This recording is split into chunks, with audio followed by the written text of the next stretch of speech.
On March 19, 2019, Google finally revealed their new gaming platform.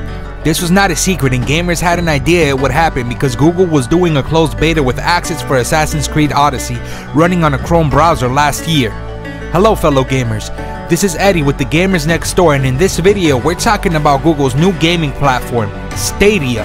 Stadia is a subscription-based cloud gaming service that requires no additional computer hardware, only requiring the device to have an internet connection and support for Google Chrome.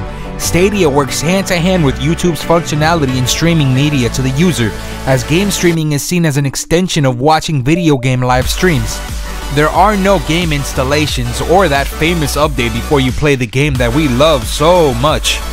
You don't need special hardware to play Stadia, just a laptop, tablet, PC, or television. In the case of the television, you will need Google Chrome or Smart TV to download the app. You can use your own controllers including mouse and keyboard. Stadia has its own controller and it's honestly not bad looking, but it's not revolutionary. One big feature is that the controller connects with Wi-Fi directly to the game you are playing on the Google data center, reducing lag input. There are two more important features, two new buttons. One is the capture button for sharing and saving your gaming experience on YouTube, and the second one is the Google Assistant button. This button allows players to get help from the Google Assistant via microphone.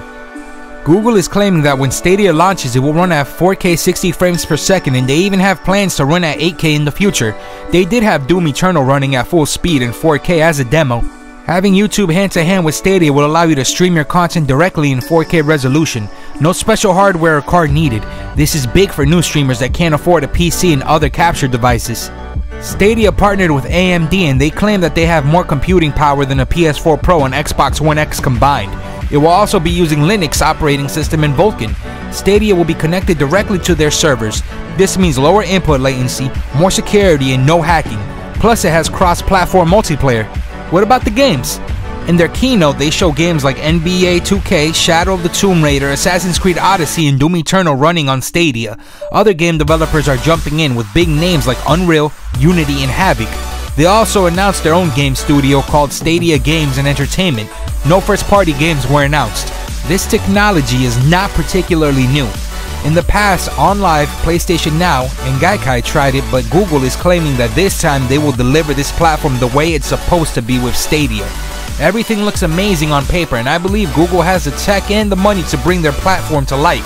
Should Microsoft, Sony, and the Big N be worried? Well, maybe not.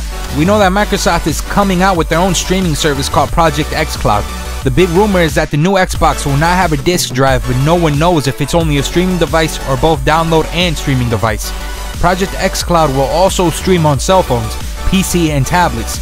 After the Stadia announcement, Xbox boss Phil Spencer tweeted, "Google went big today, and we have a couple of months until E3 when we will go big." Sony and Nintendo stayed silent. I believe that if Stadia delivers what they promise and they have a good subscription plan, they can make a big dent or impact on the big guys, but it will take time for them to be a top player. Sony, Microsoft, and Nintendo have a big advantage because of their first-party games, especially Sony and Nintendo. This Stadia announcement is very exciting because it brings more competition, and competition brings out the best of your opponents. I can't wait for E3 2019. Microsoft and Nintendo have to bring the big guns. We already know Sony won't be there this year. Good or bad, this is the future of gaming, and you will see Microsoft, Sony, and possibly Nintendo jumping in. I love my physical games. I love to display them, but technology moves fast, and gamers have to move faster. What do you guys think about Stadia? Are Sony, Microsoft, and Nintendo in trouble? Do you like the idea of game streaming online? Sound off in the comments below. Once again, thank you guys so much for watching. Remember to like and subscribe at the Gamers Next Door on Facebook, YouTube, Twitter, and Instagram. This is Eddie signing out, and as always, happy gaming.